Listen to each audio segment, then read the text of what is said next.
Some battles, they're won with swords and shields, but others, they're won with something way more powerful, a single, audacious idea. Today, we're diving into the very first battle in recorded history that has a detailed account, a complete masterclass in strategy that would echo for thousands of years. So here's a question for you.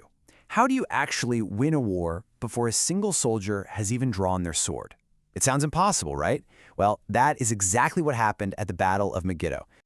We're going to head back in time, way back, over 3,000 years ago, to the height of Egypt's new kingdom. There's a massive rebellion brewing, and one man, Pharaoh Thutmose III, is about to teach a lesson in warfare that people will be studying forever. Okay, so to really get the genius of his move, we first have to understand the playing field. The ancient Near East was this incredibly complex, volatile place, and right at its heart was a city that held the key to pretty much everything.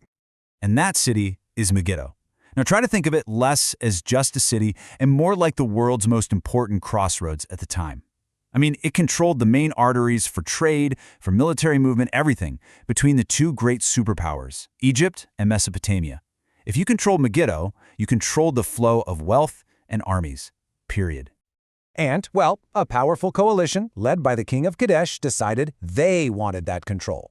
Now, this wasn't some minor squabble. This was a full-blown rebellion. We're talking a whole coalition of Canaanite city-states getting together and making a very public, very direct challenge to the might of the entire Egyptian empire. They were making a serious play for power. For Pharaoh Thutmose III, yeah, that was just not going to fly. Letting this rebellion succeed would mean losing control of those vital trade routes. It would be a sign of weakness, and it could risk the stability of his entire empire. He had to act, and he had to act decisively. So, Thutmose marches his army north. He gets to this mountain range, and suddenly he's facing a choice. And it's not a choice of swords, it's a choice of pure strategy. This one decision is going to decide everything before the fighting even starts. This map just lays out the dilemma perfectly. On one hand, you've got the safe routes. His generals were all saying, take these. They're longer, sure, but they're predictable and wide. The enemy would definitely be expecting them there. But then there was the Arana Pass. It was dangerously narrow, but direct, a perfect spot for an ambush. It was a path so risky, so foolish, that absolutely no one would think he'd take it. But Thutmose saw what his generals didn't. He was playing chess while they were playing checkers. He understood psychology. He knew his enemies would have all their forces guarding the safe, obvious roads, leaving this so-called impassable route barely defended. With this one single decision, he chose to completely defy all expectations. He wasn't just choosing a path, he was choosing to weaponize surprise itself. And there you have it. That's the winning formula right there. He gathered his intelligence, he completely defied expectations, and because of that, he seized an unbeatable advantage, all before his enemies even laid eyes on his army. So, with that incredible gamble made, the stage was set for the battle. But honestly, when the fighting finally starts, it's almost an afterthought. The outcome had already been decided. Just try to imagine that scene. You've got the Canaanite forces all split up, guarding the main roads, just waiting for the Egyptians to show up where they're supposed to.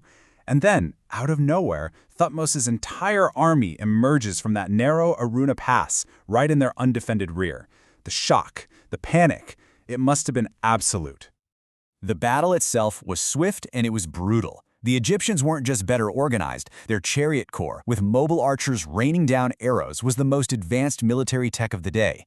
You combine that firepower with the absolute psychological devastation of being so completely outmaneuvered, and the Canaanite coalition just crumbled. The victory was total.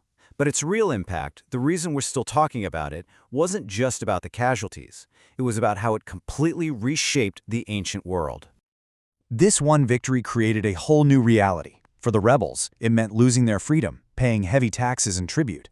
But for Egypt, it meant total dominance over the region, secure trade, and an unbelievable boost to the pharaoh's power and prestige. Thutmose hadn't just put down a rebellion, he had cemented an empire.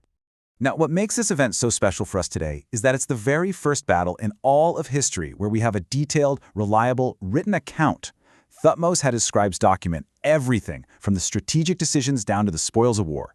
And that gives us this incredible, priceless window into the ancient art of command. So in the end, Megiddo is so much more than just an ancient battle. It's the moment we can actually see In writing, the birth of grand strategy. It's the story of a leader who understood that the sharpest, most effective weapon in any conflict is the human mind. It really makes you wonder, doesn't it? From Megiddo all the way to the modern day, how many of the most pivotal moments in history turn not on the size of an army, but on one leader's courage to choose the unexpected path?